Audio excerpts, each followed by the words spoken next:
Hello and welcome back to Ultima 7, the Black Gate and Forge of Virtue. So we're at the observatory and we're going to finish off checking it out because we haven't been everywhere yet. And, ooh, lots of books. Alright, let's start here and go clockwise.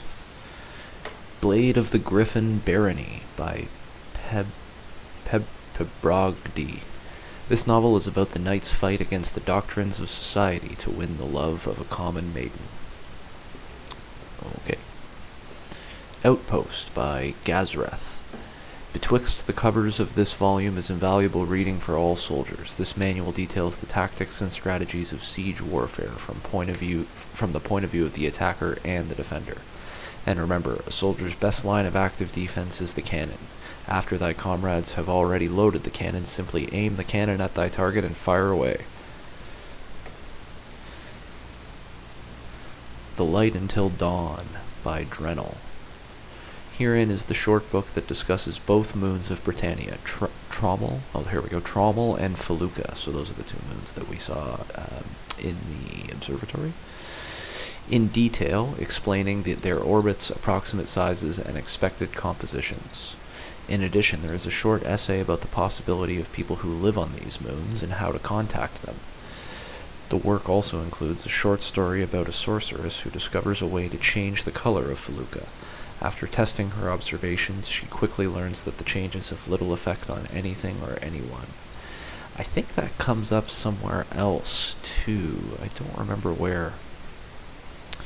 I lost track of where we were. Shoot the Moon by Oswald. Herein can be found the guidebook for Druidic culture. Details on rituals, spells, and the organizational structure fill the rather large number of pages that make up this fine wellspring of knowledge. Just double check. Pretty sure we read this one. Yes. Okay. Brommer's Flora by Brommer. I'm sure we've read this. Brommer's Fauna. I'm sure we've read this as well. I think these came up at the Abbey. Stealing the Wind by Brianna. Kite building techniques thou hast never seen before, from the simple box kite to the mind-numbing crisscross butterfly. Each kite is presented in several forms, from beginning to end. At the end of the essay is a listing of wind variables and flying styles. And last one. Brommer's Britannia by Brommer. I've read that as well. It's the map. Okie doke. So we can still go look at the telescope, and there might be more to read. Yippee. Can we get in here? Crystal ball. Oh. Whoops. What have we here? Where are we looking right now?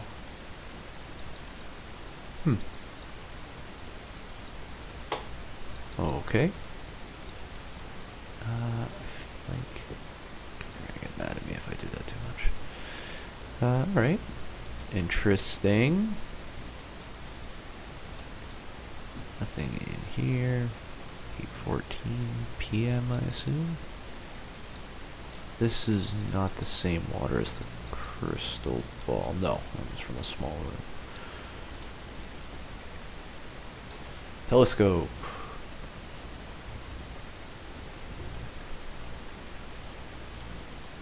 Oh, I can move it.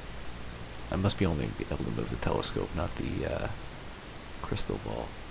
Cool. Is there anything I want to look at? How far can we go?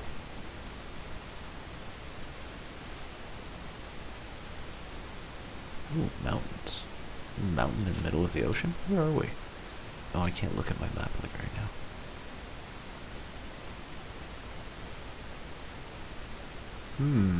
Oh. And a moon gate. Okay, where? Interesting.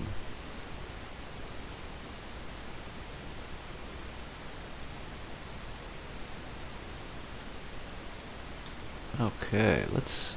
So that was basically just straight west of here.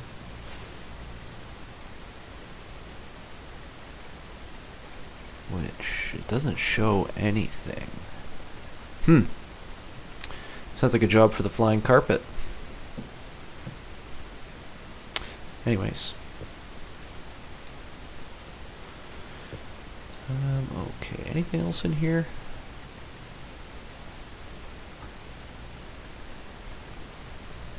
We've been this way, we've been in here. That's his cheese and his kite that he showed us, I believe. Whoops. He didn't show up. I swear. Yeah, green cheese. Kite, yeah. Okay, so we also were to pick up some crystals, or a crystal, or something like that, from the guy at the tavern, who I can't remember now. He had told us about the crystals, too. Okay, who do we have in here? Hello. You see a woman with a very serious look about her. Name? She gives you a suspicious look. My name is Belena. Job? I am the clerk for Moonglow for the Moonglow branch of the Fellowship. Moonglow? This seemed to be an appropriate place to start up a branch. There are many good citizens here in Moonglow. Citizens? I am so busy with my duties that I know very few people here. Fiercy, the bartender, is an outstanding member of the community, as is the farmer Tolamac. Tolamac's friend, Mors, though shy, is well spoken of. Also, Mors has a brother. She glances up thoughtfully. Or is he Tolamac's brother? I'm not positive whose brother he is, but I do know that I do not know much about him. She sniffs. Good? She appears surprised at the statement. Well, I believe that many of the people are of strong mind and character.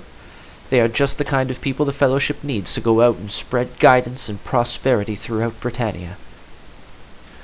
What sort of prosperity? The Fellowship is designed to enrich the lives of everyone who resides in this fair land. And what sort of guidance? Many of the people lack the discipline required to reach their highest potential. So your guidance is discipline. So tell me about your clerk duties. It is my job to keep records during the meetings and to administrate the decisions of this branch. What happens in the meetings? We have our meetings at 9 at night, the customary time. After Rankin's lecture, we all discuss the wonderful aspects of our life that have been enhanced by the Fellowship. Yeah, tell me about Rankin. He is the branch head here in Moonglow. She glances around cautiously. Thou art traveling through the city, correct? And eventually going to visit another city? Britain, perhaps? She shoots another glance, apparently checking for something. Finally, she leans forward, speaking with a whisper. I am unsure whether Rankin is worthy of his position. I heard him talking to the new member, Tolamac, just before Rankin persuaded him to join. He admitted to having doubts about the Fellowship. He told Tolamac that he thought perhaps the Fellowship encouraged its members to be nothing more than sheep, and that those really in charge were charlatans, and it's simply for the money. What does thou think about that? She leans back. I'm a member too. The Fellowship is a society of spiritual seekers who strive to reach the highest levels of human potential. We espouse neo-realism through the triad of inner strength. In addition, we manage and organize many festivals and also operate a shelter for the needy.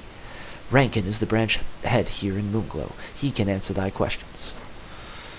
Triad.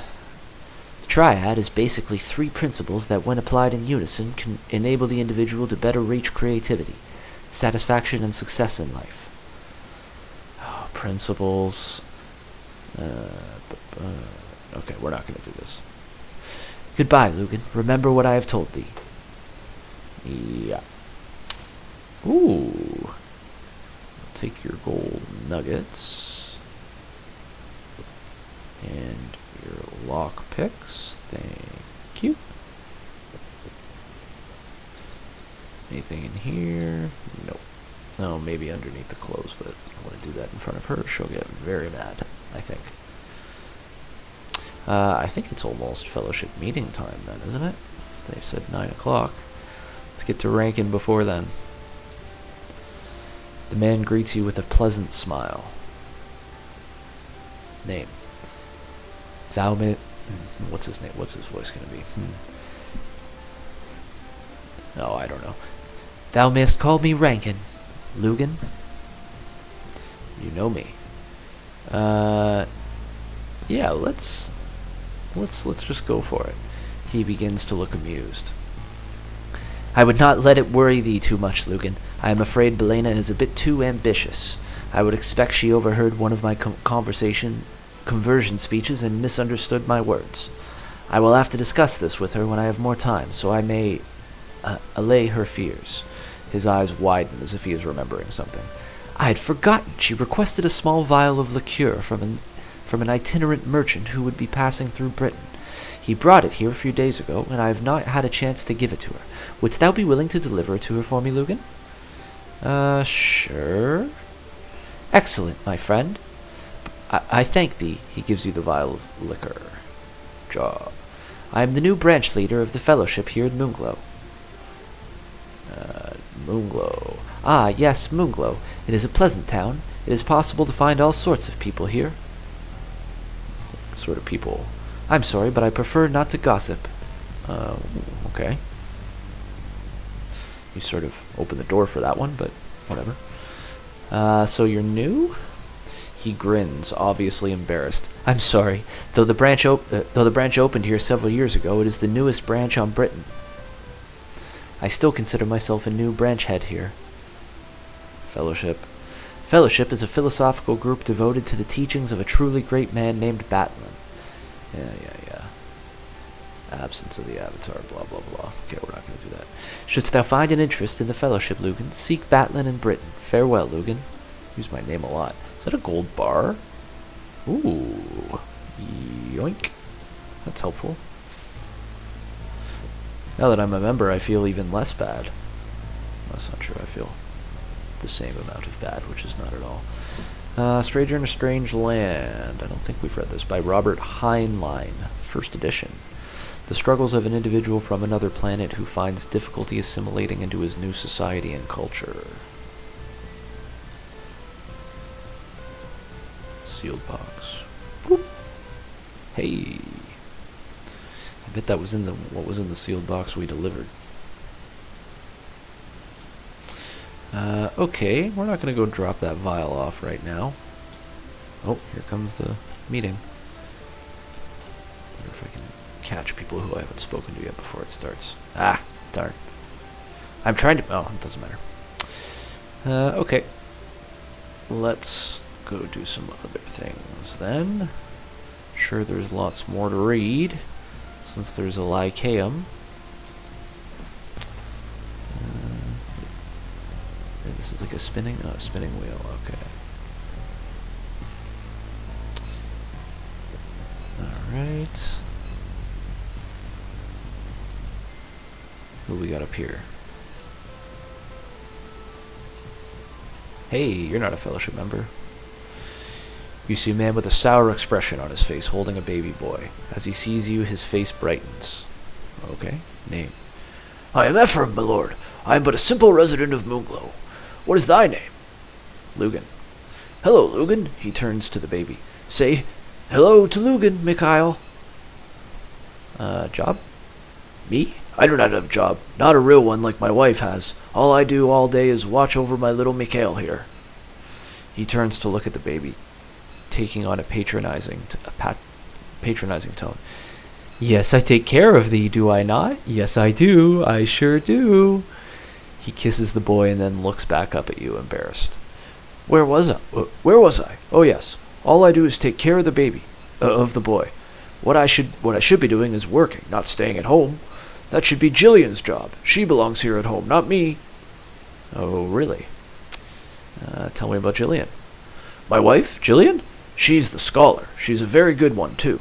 Not that I could not have done well. I could have better, in fact. But it is not worth arguing about now. She has her occupation, even if I do not have one. I should have a job, though. Dost thou not agree, my lord? This is not what a man ought to be doing. Staying at home raising the children like this. 'Tis a disgrace.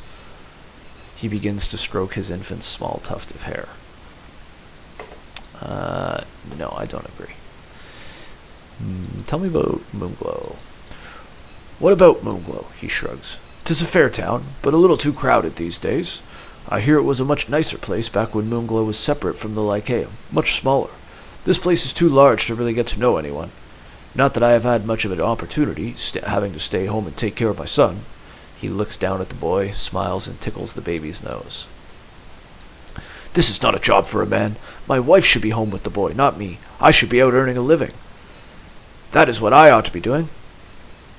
Yeah, well, we heard you the first few times. Tell me about your son. That is the name of my son. 'Tis a good name, yes? Alright, that's enough out of you. Leaving so soon? Oh, that's all right, my lord. I understand. Thou hast real man things to do. You're a little insufferable, eh? And are you Julia? You see a young woman with an intellectual bearing. Name. Oh, Jillian, right. I am Jillian, my lord. Job. I am a scholar, my lord. I also tutor and train those who seek knowledge here in Moonglow. Oh, so she's a trainer if we want to improve our intelligence, perhaps?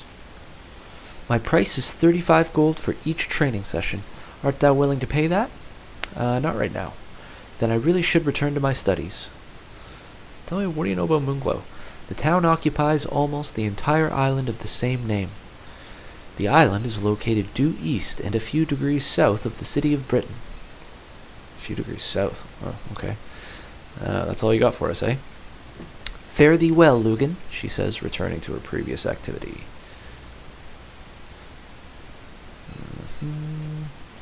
Nothing fun. What's that? Ooh, a jar.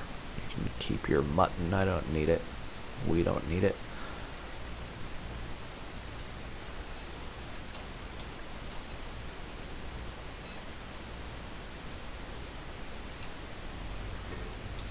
Ooh, change in music. Ah. Locked. What do we have here? Okay, I actually didn't have the runes pulled up. So give me 1 second. And we'll go through a quick translation.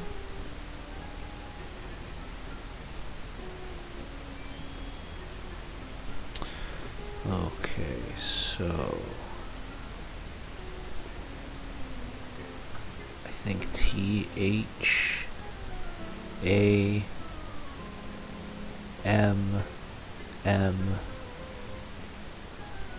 Oh no, it's just H. H-A-M-M-E-R.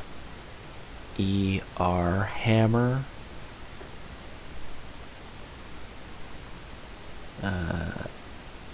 H-E-R. Hammer here. T-O-2.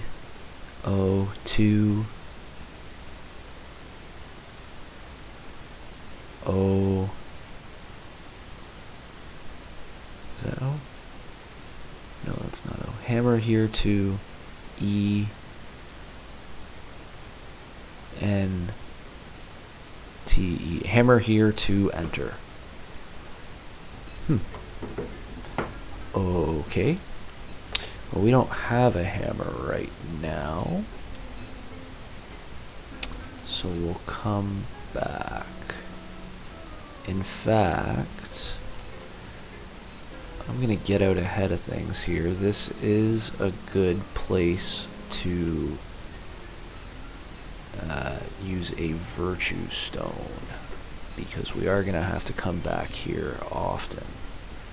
So, what did we use? So yellow was for, what's his name? Alagnar. And we don't need that anymore, I don't think. So I'm just going to go over that, because I think the rest of our Virtue stones are in the ship, maybe? So let's mark yellow. I wonder if we're allowed to overwrite them. I think we can. Okay, that seemed to work.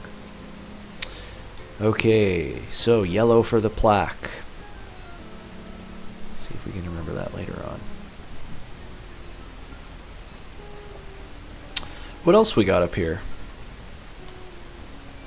Been in here? Yeah, that was the seamstress or loom. I don't know what you call that place. Oh. Frank the Fox. Hi, Frank. You see a fox standing on his hind legs, staring directly at you. Oh, it looks very sly. Name. Ooh, okay. What's my fox voice gonna be? My name. No, it's gotta be smoother than that. My name is Frank, devout follower of honesty. He makes a slight bow. And who wouldst thou be? Lugan. It is good that thou didst tell me. One should always be honest in one's dealings with others. By the by, thy voice crackles too much. Okay. Job. I, he says, am on a quest. A quest for honesty. He sniffs the air and then turns to you. By the by, thou mightest have more friends if thou didst bathe a little more often. Yeah, you're honest. We get it. Friends. Speaking of thy friends, I've heard that thy companion Dupre is a drunken sot. Hey, I don't think...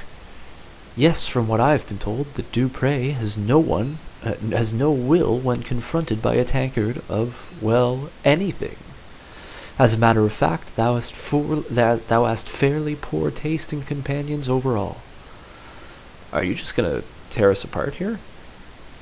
I'm glad thou didst ask, my lord. Thy friend Iolo charges far too much for his bows. Perhaps thou couldst have a chat with him. Too much? What dost thou mean, too? His bows and crossbows just aren't of the quality that is worth the kind of gold he charges. He takes a step back. Gads! Thy breath could gag an ox. Thou shouldst consider taking better care of thy teeth, or thy fellows will leave thee. It's just gonna keep going, eh? Teeth. That is the reason for thine offensive mouth odor. I have not seen anything that yellow since the time thy fellow Shimino ran away from a battle in fear.